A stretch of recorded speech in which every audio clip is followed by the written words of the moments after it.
highlights na naganap sa mga games last week. Narito na ang aming NCAA recap ng 8 games noong nakaraang linggo. Umangat ang sumisiklab na Chiefs kontra sa LPU Pirates sa score na 78-75 noong nakaraang Martes. Mainit ang sagutan ng dalawang kupunan, ngunit walang makapigil kay Giovanni Halalon na nagbuhos ng 33 points, 15 na nanggaling sa fourth quarter kasabay ng 6 rebounds, 2 assists at 2 steals.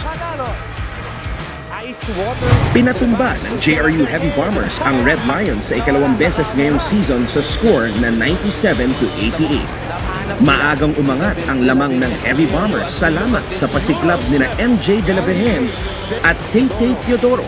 Ngunit muntik nang humabol ang Red Lions sa fourth quarter mula sa isang 20-point deficit. Sa huli ay nagwagi pa rin ang Heavy Bombers sa pumumuno ng 28 points ni Tay Teodoro. Linigtas ng Letran Knights ang kanilang karera patungo sa Final Four nang talunan ang Perpetual Altas 69-63. Depensa ang naging susi ng Knights laban sa number 1 defensive team ng liga sa likod ng 26 points, 7 rebounds at 2 steals ni Rain Nambanga. Naputol ng Knights ang 2-game winning streak ng Altas at umangat sa 8-7 na win-loss record.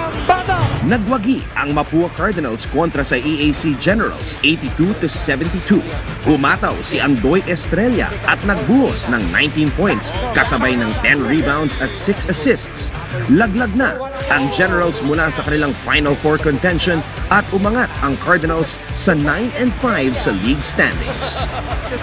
Nakamit ng San Sebastian Golden Stags ang kanilang ika-6 na panalo kontra sa College of St. Benil Blazers sa score na 66-57. Bagamat wala na sa Final Four contention, mainit ang labanan ng dalawang kupunan hanggang fourth period. Sumandal ang Stags sa opensa ni Aline Bulanadi na nagtala ng 17 points sa kanilang panalo. Umangat ang Perpetual Altas kontra sa JRU Heavy Bombers sa isang napakatinding double overtime game sa score na 89-80. Humabol ang Altas sa likod ng isang 7-0 run sa dulo ng fourth period at namuno ang kanilang big man na si Bright Aqueti sa mga sumunod na overtime period with 28 points and 18 rebounds. Nakabalik na muli sa win column ang San Beda Red Lions kontra sa LPU Pirates sa kanilang 89-73 victory noong Biyernes. Maagang uminit ang mga shooter ng Red Lions na sina Davon Potts na nagtala ng 19 points at si AC Soberano na nagpasiklab mula sa 3 sa kanyang 17 points on a perfect 6 of 6 shooting night. Umabante na ang Arellano Chiefs sa tuktok ng standings nang patumbahin ang defending champs Letran Knights 83-74 noong Biyernes. Muling rumatsyada si Giovanni, the bus driver Halalon sa kanyang showdown kay Ray Nambata at muntik nang makakuha ng triple-double with 22 points, 14 rebounds at 8 assists. With another burst of speed.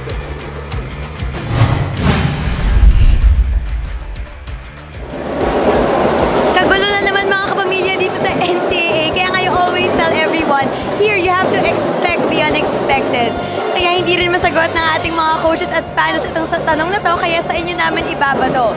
Sino ba sa tingin nyo ang Final Four dito sa NCAA? Sagutin nyo yan using the hashtag NCAA Season 92, kaya ilabas nyo na ang mga mobile phones nyo. Aantayin namin ang inyong mga tweets dito. For more basketball action, magbabalik ang NCAA Season 92.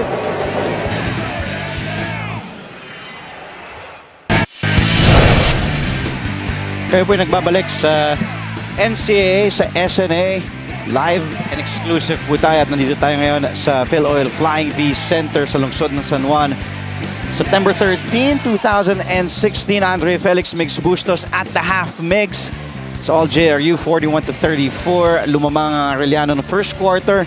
Naitabla naman ang scoring ng JRU ng second quarter, but of course, Arellano still in control of this ball game. Well, of course, they want to be in control from the get-go pa lamang. They want to secure the top spot, and for Giovanni Halalon and Ken Salado, they went to work early, combining for already 21 points. Ito ang ating bus driver and conductor ng Arellano. Makikita natin, Migs, ang ating halftime stats. Lamang lang ng bahagya ang Arellano sa field goal percentage, 47-45%. Pero makikita nga natin, lamang na lamang sila sa bench points. At kayo nang pa binabanggit, malaking bagay doon.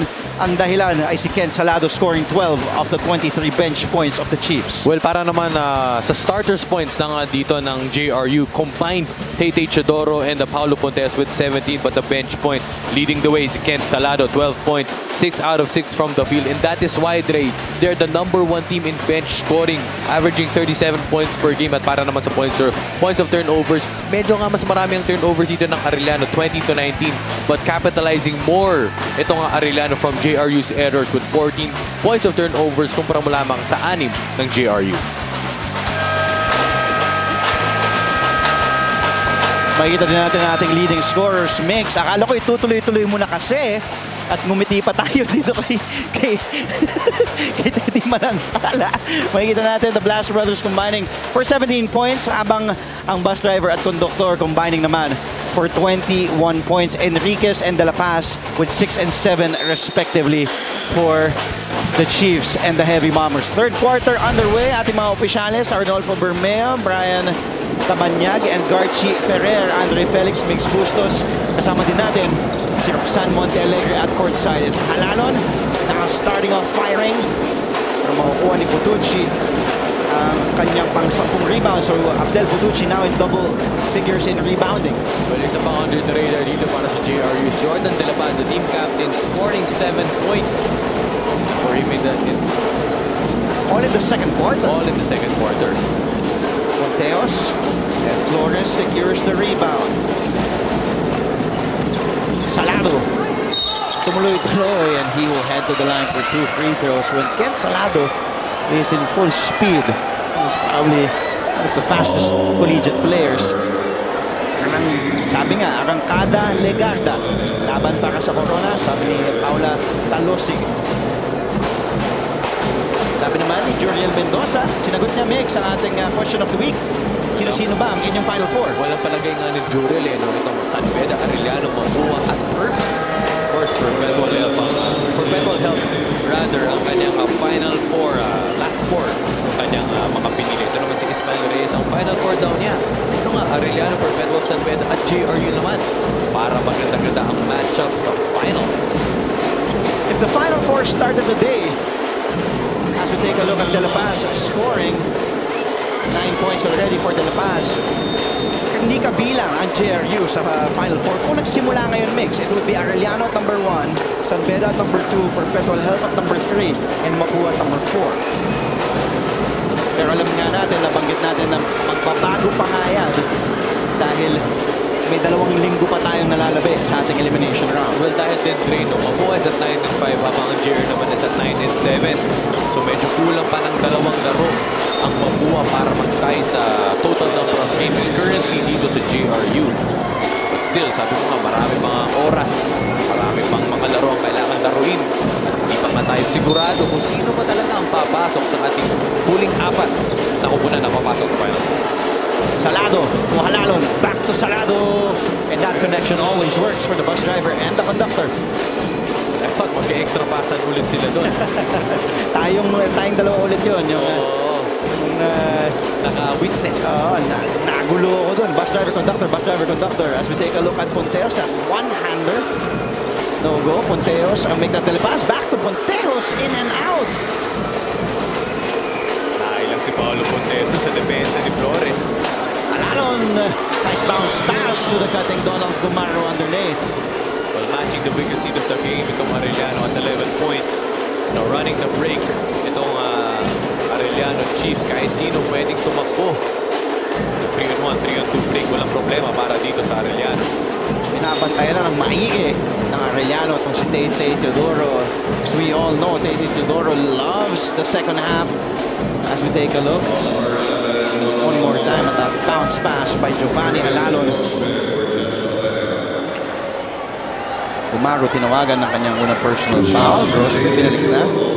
Going back to Giovanni Halalon and assists. He is number 1 in the league with 7.3 dimes per game. Also, Giovanni Halalon is the number 1 guy in taking the ball away. 2.1 steals per game. Ito si Giovanni Halalon. Best of the best, ika nga. Oh, Chodoro missing both free throws. In the meantime, let's see what Roxanne Montealegre has for us right now. Rox. Andre, kanina nakausap ko si Giovanni Halalon at sinabi niya na nagsimula siya sa Team B and he worked his way up. Kaya kasama ko ngayon from Team B ng Arellano Chiefs si Ivan Pineda. Hello Ivan, mag-hello ka sa ating panel na si Andre at si Mix. Mahihain kasi daw si Ivan. Ngayon Ivan, ano ba usually mga challenges as pagbago ka pa lang na player? Yung mga everyday struggle po yung mga di po namin alam kung ano mangyayari sa training. Iba-iba po yung mga binuburot mga coaches sa game kaya po minsan po magulo po minsan sa game po namin. Mahirap ba yung practice nyo everyday? Okay lang po at basta nag-enjoy lang po, hindi lang po mahirap. At anong mensahe mo para sa Arellano Chiefs ngayon? Basta go hard lagi. Kaya naman yan lagi. Ayan, dahil nakikinig pa siya Andre, pero masusanay na rin siya. Andre, Mix? Maraming salamat sa iyo, Roxanne, at good luck din. Siyempre, nasa Team B ngayon, Mix, at ang daming mga dumaan dyan, yung from Team B working their way up.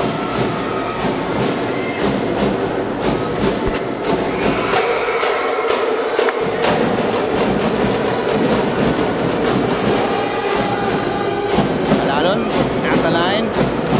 Giovanni Halalon is a 76% free throw shooter in season 92.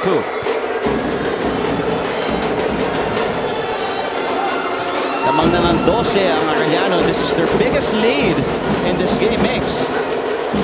Biggest lead of the game. Itong Arellano not wasting any possessions. And ito, they forced another turnover. Couldn't get their groove itong JRU.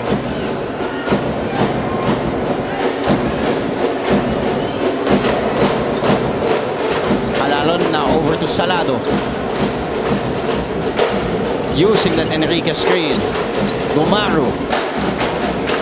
10 seconds to shoot. Gomaru finds an opening and that high looper goes down. Trainee Coach Jerry Cordillera using weaves, forcing the defense to go switches and forcing mismatches, using their speed to drive it in the lane. Del Botucci.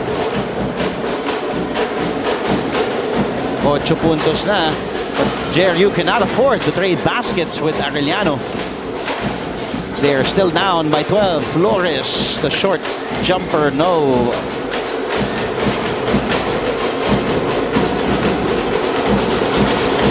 De La Paz, down low to Grospe against Enriquez. To Botucci.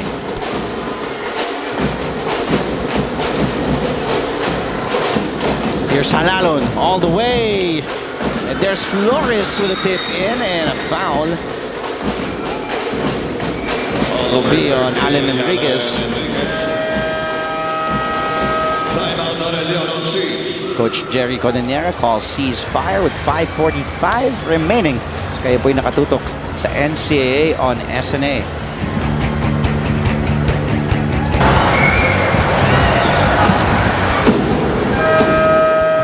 We're looking at the girlfriend of Jordan De La Paz on your screens. Nanonood din ngayon si kasamang Boom Labrusca, si Papeng. Oo, syempre si Papeng nanonood din. Nanonood rin, of course, sila Jomar Moscaya, Sir Ryan T. Mel Ruiz, Bridget Reed, and Faye Duterre. Magandang hapon po sa inyo. Hindi ko lang malaman. Nakakanood pala si Boom... Ano yan? Nakakanood pala si Boom Labrusca. Oo. Si Papeng. Syempre meron tayong live stream, di ba? Pero hindi siya nakaka-cover. Bakit ayun?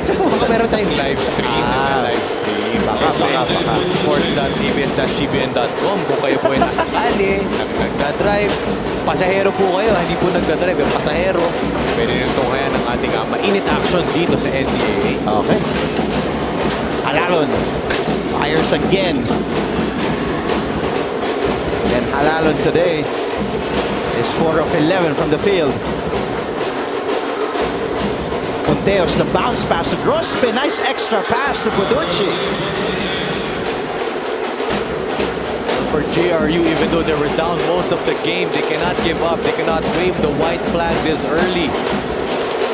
Kaya kaya pa naman talaga nila maghabol. They can make good plays. One possession at a time para maibaba ang kalamangan. Alalon. At corner. Mendes Sigumaro. And Putucci grabs another rebound. Abdel already has 11. Oh, gross Pesori miss on the other end.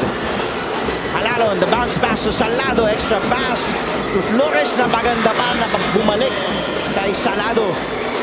And now Ken Salado has 18. Well, yan naman talaga ang strength ng Arellano. Once you make a mistake, they will make you pay on the other end. De La Paz. Couple of fakes over Alalon. And somehow Jordan De La Paz was able to get that to go down. Well, Jordan De La Paz, the only lone bright spot dito para sa opensa ng JRU. Di ba natin talaga nakikita itong si Tay and Pau. Alalon calling the play but fires it anyway. Wala.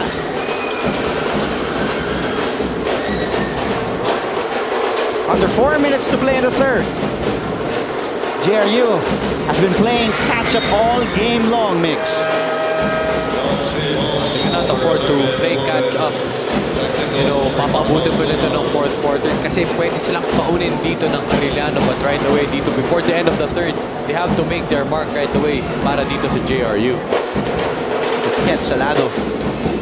18 na, kinakamada ni Ken o ni Ken Toy, as his mom would call him. Salado asking for the screen to Alalon. To Nichols. Salado, 5 to shoot. Who will fire a turnover for Arellano? Ponteos finds Jodoro. Inaabol ni Holtz, but Tay Jodoro is long gone, and 2 points para kay Tay. Well, a mini run dito para sa JRU, only a 2-possession lead para dito sa Arellano. They have to make some stops and convert on the other end. Nichols for 3. Yes! Para sa 3, para sa Phil Canadian gunslinger Zach Nichols. That is his job description, but his first 3-pointer today, and gives Arellano a 9-point lead, 56 to 47. Welcome to Happy Time. I'm Zach Nichols with the Arellano Chiefs. Happy Tuesday. Happy viewing din sa pamilya ko sa Arellano.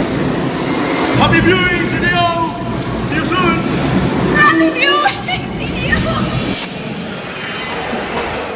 Kapsan, enjoying our happy time. Binabati natin lahat ng mga ating manonood sa Cagayan de Oro. Of course, Giovanni Alalon and Ken Salado. Sa kanilang probinsya sa Cagayan de Oro. Giovanni was born in Cagayan de Oro, so is Ken Salado. Ken ang tawag sa kanya ng kanyang mama na si Mama Elsie. He has a younger brother named Kenneth at 14 years of age. Here's Pontejos. Pinasok na nga si Jed Mendoza for the first time. Hits all board. That 3-point try. Well, in the past couple of games, si Jed Mendoza medyo pumapasok to ng maaga. Surprising ngayon. First time to see action dito sa ating laro. Nichols decides to fire. Alalon. Nichols inasinta. Mendes makukuha ni Salado. Inside, wala pa rin para sa Arellano. Cadavis tried to save it. The smallest guy hustling and getting those rebounds is Ken Salado. Out-rebounding itong mga malalaking mga mama ng JRU. Pero buti na lang. Big break for the Heavy Bombers at hindi nakascore. On that possession, itong Arellano. Arellano's bench outscoring JRU's 32 to 13. Big thanks kay Ken Salado at Donald Gumaro, combining for 26 of those 32 points.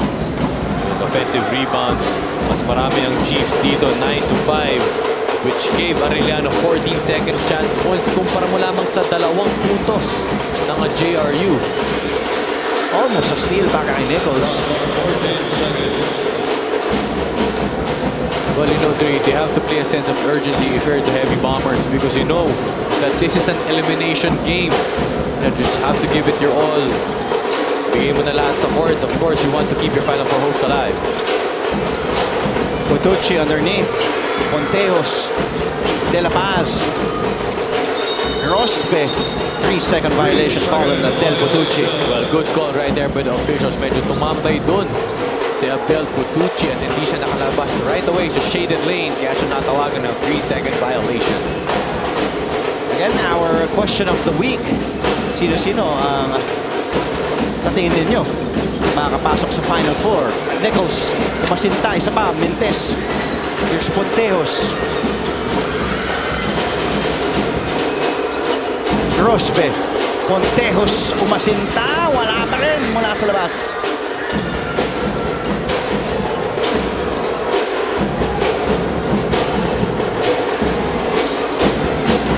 De La Paz. And Cadavis. Sabi ni Alalon, takboy natin. Alalon almost losing a handle on the ball. Aguilar, the swing, extra pass to Nichols. Yes! Para sa tres, para kay Zach Nichols at may foul pa. Away from the ball. It will be on Irvin Grospe. Breaks up the game. Breaks up the third quarter. Out of the 5 attempts, Zach Nichols, he made 2. A big break for them. Nakakuha pa ng foul doon off the ball. That 3 will count. And free throws pa. Or possession pa rather, mapupunta sa Arellano. So, bis na foul kay Zach Nichols sa pwede 4-point play, baka pwede pa maging 4 or 5 or 6 swing pa dito rather. Pinakamalaking kaalaman ng Arellano, umabot yan sa 14. JRU just led by 2 when they started and scored the first basket way back in the beginning of the first quarter. Mendoza to Ponteos, the up fake on Nichols. Ponteos trying to lose Nichols. A couple of fakes, a couple of moves, wala. And Ponteos decides to fire away. Bullseye! Baka kay Paulo Ponteos. Last shot time. 9-point lead dito para sa Arellano. No need to rush. Pangalawang 3-pointer na yun ni Paulo Ponteos. 13 na. Kinakamada. Cadavis joining in on the perimeter party. Pero Mentes si Julius Cadavis. Arellano still ahead at the end of the third. Good start para sa JRU. Putucci and then Giovanni Halalon finds Nichols na nag-init sa third quarter. Scoring 2 3-point bombs. And then Tete Teodoro tried to answer back sa tulong ni Paulo Ponteos with this 3. But still, at the end of 3 quarters, Arellano find themselves up by 9, 59-50. The fourth and final quarter when we return only here on S&A.